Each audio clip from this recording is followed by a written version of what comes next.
अस्सलाम वालेकुम। उम्मीद है आप लोग ठीक हैं, खैरियत से हैं। अल्लाह पाक आप लोगों को अपने हिफ्ज़ व अमान में रखे, सलामत रहें, खुश रहें। धूप में बड़ी मज़े की धूप बैठे हैं आप लोग तो खैर ये थोड़ा बाद में देख रहे होंगे सुबह के टाइम, लेकिन बड़ी मज़े की धूप में बैठा हूँ और मोबाइल जो है वो खोला है। तो मोबाइल आपको पता है बंदा खोल लेता है तो वो फिर सोशल मीडिया के अलावा क्या देखेगा मोबाइल पे। वो सोशल मीडिया पे देखें, काम की कोई ईमेल देखें या कुछ और देखें, और उसके बाद फिर आप वापस आ जाएं अपने सोशल मीडिया पे। तो नज़रों से इमरान खान साहब की जो है वो ट्वीट गुजरी है। मेरा ख़्याल था, बल्कि हम इंतज़ार कर रहे थे कि इमरान खान साहब अब जाफ़र एक्सप्रेस पर हमले की मज़म्मत करेंगे, बीएलए की मज़म्मत करेंगे, टीटीपी की मज़म्मत करेंगे कि उन्होंने इतना बड़ा सानहा जो है वो आ, मतलब कि उनकी वजह से हुआ है और उन्होंने ये जुल्म और सितम किया है। और साथ में अपनी बहादुर अफवाज की तारीफ़ करेंगे, उन जवानों की तारीफ़ करेंगे, और जो जवान शहीद हुए हैं, मुख्तलिफ़ ऑपरेशन में शहीद हो रहे हैं, उनके बारे में दो चार अच्छे लफ्ज़ बोलेंगे। लेकिन इमरान खान के मुंह से ऐसा न पहले कभी हुआ है और अब कहाँ ऐसा होगा। वही किया खान साहब ने जो हमेशा करते हैं। और खान साहब ने जो है, लेकिन खान साहब के मुंह से ना को पहले अच्छी बात निकली है और ना को अब अच्छी बात निकलने की उम्मीद रखी जा सकती है। खान साहब ने जनाब एक ज़रा इस पे तो आगे जाके बात करेंगे कि क्या करना चाहिए था और किस चीज़ का पूरी कौम को इंतज़ार था कि खान साहब के ट्विटर हैंडल से शायद कोई कौम के लिए, कोई आवाम के लिए, अफवाज के लिए, अदारों के लिए, उसमें लड़ने वाले जवानों के लिए दो चार अच्छे लफ्ज़ निकल आएँ और वो मजम्मत भी कर दें उन दहशत गर्दों को जिनके साथ खान साहब काफ़ी ज़्यादा कंफर्टेबल रहते हैं। जी, कंफर्टेबल तो रहते हैं वो तो अब भी। उसी पे पहले मैं ज़रा उनकी ट्वीट पढ़ के आपको सुना दूँ और फिर उसके बाद इस पर जो है वो बात करते हैं। जी, ये इमरान खान साहब की ट्वीट है जी।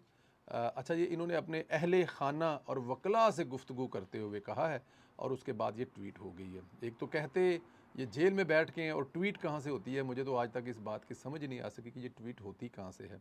मुल्क में दहशत गर्दी का नासूर बेकाबू है।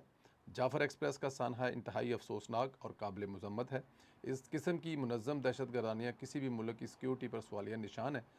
अब ये देखें, इन्होंने यहाँ पर जाफ़र एक्सप्रेस का सानहा इंतहाई अफसोसनाक और काबिल मजम्मत है। Thank you very much Khan साहब, तुम ये दो लफ्ज़ लेते, लेकिन इस तो अगली लाइन दे विच खान साहब की लिख रहे हैं कि इस किस्म की मुनज़्ज़म दहशत गर्दाना कार्रवाइयाँ किसी भी मुल्क की सिक्योरिटी पर सवालिया निशान है। मतलब कि अगले ही लम्हे सारा मुद्दा फ़ौज पर डाल दिया, क्योंकि सिक्योरिटी अच्छी नहीं थी तो इसलिए जनाब ये सारा हो गया। मतलब उन्होंने शुरू में एक लफ्ज़ जो मुझे और आपके कानों को अच्छा लगता है कि मजम्मत की है, लेकिन मजम्मत इस वाक़े की है, करने वालों की मजम्मत नहीं की, बीएलए की मजम्मत नहीं की उन्होंने किसी भी तरह से। ना उनका नाम लिखा है, ना उनको कसूरवार ठहराया है, लेकिन हमें अगले लम्हे पर ये सिक्योरिटी का सारा जो मुद्दा है वो अदारे पर डाल दिया है।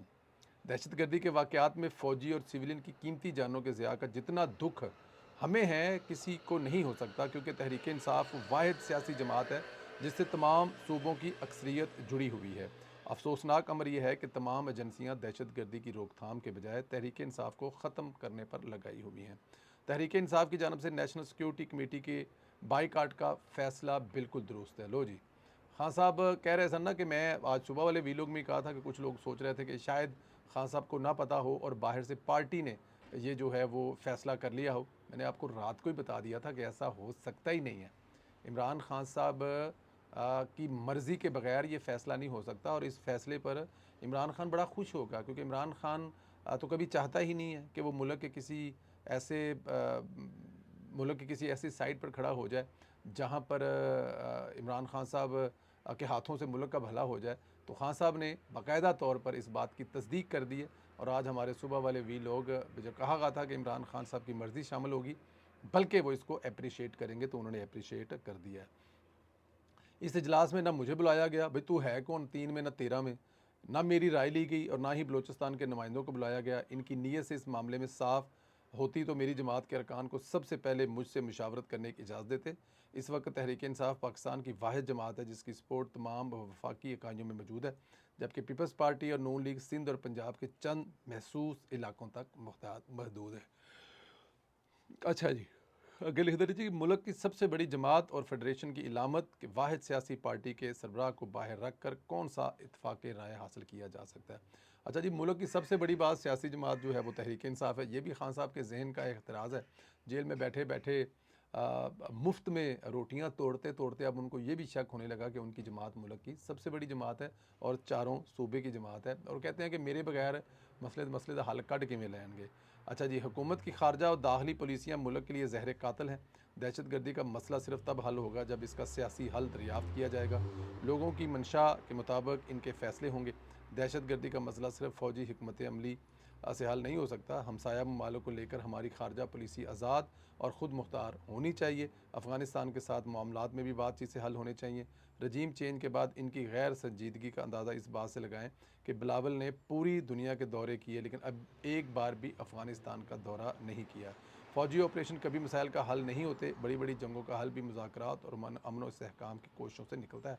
ये बात ठीक है, इसमें कोई शक नहीं है बड़ी बड़ी जंगों का, लेकिन अब प्रॉब्लम यह है कि जो हमसे जंग करके बैठे हुए हैं, हमने उनको 40 साल अपने मुल्क में पनाह दी है, हमने हर मुश्किल वक्त में उनके लिए अपने बॉर्डर खोले हैं, हमने अपना आटा, हमने अपनी चीनी, हमने अपना खाने, हमने अपनी दालें, हमने इवन अपना डॉलर तक उनसे शेयर किया है। इससे ज़्यादा हम और उनके लिए क्या कर सकते हैं। लेकिन उनको जब भी मौका मिलता है वो पाकिस्तान के बजाय पाकिस्तान के वहाँ पे एक सफारत खाना और कुछ कौंसलेट होंगे, लेकिन हिंदुस्तान का कौंसलेट उनके हर शहर में है, क्योंकि वो हिंदुस्तान से ज़्यादा प्यार करते हैं बनिस्बत पाकिस्तान के। खाते हमारा है, पीते हमारा है। लेकिन खान साहब, आप उनको ये बात हम कैसे समझाएं? आपके जानने वाले हैं, आप नहीं समझा पाए तो हम कैसे समझाएंगे? मुल्क सिर्फ तब ही महदूद, मुतहद और मजबूत रह सकता है जब अवामी मैंडेट का एहतराम किया जाए, सियासी जमातों को इनकी जगह दी जाए और इस्टेबलिशमेंट सियासत में मुदाखलत से बाज रहे। 71 में भी एक सियासी जमात को दीवार से लगाया, फिर जो हुआ वो तारीख नहीं भुला पाई। तब भी अगर सियासी जमातों को मुतवाज़न मौका मिलते तो मुल्क दो लख्त ना होता। आज भी लोगों की आवाज़ को दबाया जा रहा है, इनके वकला नुमाइंदगी करने वाली सियासी जमात का गला घोंटा जा रहा है, और बलूचिस्तान में यही मॉडल नाफिज किया गया जिसकी वजह से वहाँ के हालात बेकाबू हैं। जब तक अवाम के नुमाइंदा हुकूमत को इक़्तिदार नहीं मुंतकिल किया जाएगा, ये मसाइल जूं के तू रहेंगे। हुकूमत मुझ पर दबाव बढ़ाने के लिए तमाम गैर कानूनी हथकंडे इस्तेमाल कर रही है। मेरी अहलिया को बेजा जेल में डाला गया, ना तो यहिया खान ने मुजीबुर रहमान की अहलिया को जेल में डाला, ना जनरल ज़िया ने भुट्टो की अहलिया को जेल में डाला, और ना ही मुशर्रफ ने कुलसूम नवाज़ को जेल में डाला। मगर इस्टेब्लिशमेंट ने अखलाकी पस्ती की बदतरीन सतह पर पहुँच कर मेरी अहलिया को भी जेली केसेस में पाबंद सलाह रखा। हालांकि इसको शुक्रगुजार होना चाहिए, बेगम साहबा एक ही जेल में हैं, एक ही छत के नीचे हैं, लंघदे पांदे किते मुलाकात भी हो जाती होगी, नहीं तो जिमें एक आसरा होंदा दिल दे ते करीब ने ना, रहंदे ते नेड़े ने ना, दो दीवारां छड़ के तीसरा घर सजण दा। तो इसमें तो खुश होना चाहिए खान साहब को, लेकिन वो इस पर भी उलामा दे रहे हैं। पिछले अच्छा जी, ये जो कुछ भी कर लें, मेरी इनकी फसतायत के आगे ना पहले झुका था ना अब झुकूंगा। मैं पाकिस्तान की हकीकी आज़ादी के लिए खड़ा था, खड़ा रहूँगा, चाहे मुझे तमाम उम्र जेल में काटनी पड़ेगी। इंशाअल्लाह ताला जनाब हाँ साहब, आप तमाम उम्र जेल में काटेंगे, लेकिन इनके ट्विटर हैंडल से खबर की खैर की खबर नहीं आ सकती। हमें लग रहा था कि शायद मेहरबानी करके को थोड़ा सा ख्याल करें और इस दफ़ा को हल्का सा हाथ हल्का रखें और पाकिस्तान के बारे में सोचें, पाकिस्तान की बहादुर अफवाज के बारे में सोचें। मेजर साद साहब जो हैं, अल्लाह उनका अगला सफ़र आसान फरमाए। जिस तरह वो अगले मोर्चों पर लड़ते हुए दहशत गर्दी की जंग में शहीद हुए, आज उनका नमाज जनाजा था, अगले सफ़र पर वो रवाना हो चुके हैं।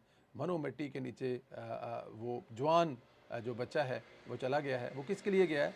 वो मेरे लिए गया है, और वो आपके लिए गया है, वो तहरीक इंसाफ के वर्करों के लिए भी गया है, क्योंकि ये मुल्क में रहने वाले तमाम लोगों की हिफाजत जिनके ज़ुम्मे है वो अपनी जानें कुर्बान कर रहे हैं। लेकिन क्योंकि खान साहब जो हैं वो ऐसा आपको पता ही है, जिस तरह का वो उनका रवैया है, जिस तरह का उनका बिहेव हो, उसके बगैर ले सकते नहीं हैं। मरीम नवाज़ साहिबा और शहबाज शरीफ साहब जो हैं वो 4 रोज़ा दौरे पर उम्रे पर गए हैं, जहाँ पर वो सऊदी ज़ाहिर है जो उनके इस वक्त वली अहद है उनसे भी मुलाकात करेंगे, और सऊदी वली अहद से जब मुलाकात करेंगे तो वहाँ पर पाकिस्तान की तरक्की की बातें होंगी, पाकिस्तान की इन्वेस्टमेंट की बातें होंगी। और अब तक जो पाकिस्तान ने ज़ाहिर है एक बैंकरप्ट होने से बचा है, अपने मुल्क की मईशत को संभाला है, बहुत सारी दूसरी चीज़ें जो इस वक्त पाकिस्तान में हुई, उस वक्त सऊदी अरब इसमें सऊदी अरब का बहुत बड़ा हाथ है, और जो वली अहद हैं उनका बहुत बड़ा हाथ है। तो ज़ाहिर है उनको जाकर अपने मुल्क के हालात बताएंगे भी, उनसे पूछेंगे भी, उनकी सलाह भी लेंगे, मशवरा भी लेंगे, और डेफिनेट वो जो उनके वादे हैं, वो जो बहुत सारी इन्वेस्टमेंट ऑलरेडी सऊदी अरब ने जो कही है वो हो रही है, और आगे जाकर भी मज़ीद होगी। शुक्रिया भी अदा करेंगे, क्योंकि सऊदी अरब हमेशा हमारे साथ रहता है, और शरीफ ख़ानदान हमेशा रमज़ान के आखिरी अशरे में उम्रा करने के लिए जाता है। ये हमेशा ऐसा होता है, और वो अभी भी गए हैं। अभी शायद मरीम साहिबा वापस आएंगी, मियाँ साहब बड़े छोटे मियाँ साहब वापस आएंगे, तो बड़े बड़े मियाँ साहब भी उम्रे पर जाएंगी। अब इसको भी सोशल मीडिया पर मुख्तलिफ रंग दिए जाते हैं कि मरीम नवाज़ साहिबा, और ठीक है जी उम्रा है, पाकिस्तान से लाखों की तादाद में लोग गए होंगे और वहाँ पे शहबाज शरीफ साहब और मरीम नवाज साहिबा भी गई हैं अपने वफद के साथ। तो ये कोई इतनी बड़ी बात नहीं है, लेकिन पाकिस्तान तहरीक इंसाफ वालों को तो मौका मिलना चाहिए। इमरान खान साहब के इस ट्वीट पर आप क्या कहेंगे? ज़रूर अपनी राय का इजहार करें। क्या खान साहब के ट्वीट से अच्छा ना होता जाफ़र एक्सप्रेस पर हमला करने वाले BLA दहशत गर्दों के बारे में कोई ऐसी ट्वीट के अल्फाज चुने जाते और उनकी मजम्मत की जाती, जिस तरह कभी खान साहब ने सारी उम्र खान साहब ने फ़लस्तीन के बारे में इसराइल की मजम्मत नहीं की, इस तरह खान साहब यहाँ पर भी मजम्मत नहीं करेंगे और BLA वालों को हीरो बनाकर पेश करेंगे। अपना ख्याल रखें, राय का इजहार करें। इंशाल्लाह अगले वीडियो में फिर मुलाकात होगी। बहुत शुक्रिया, खुदा हाफिज़।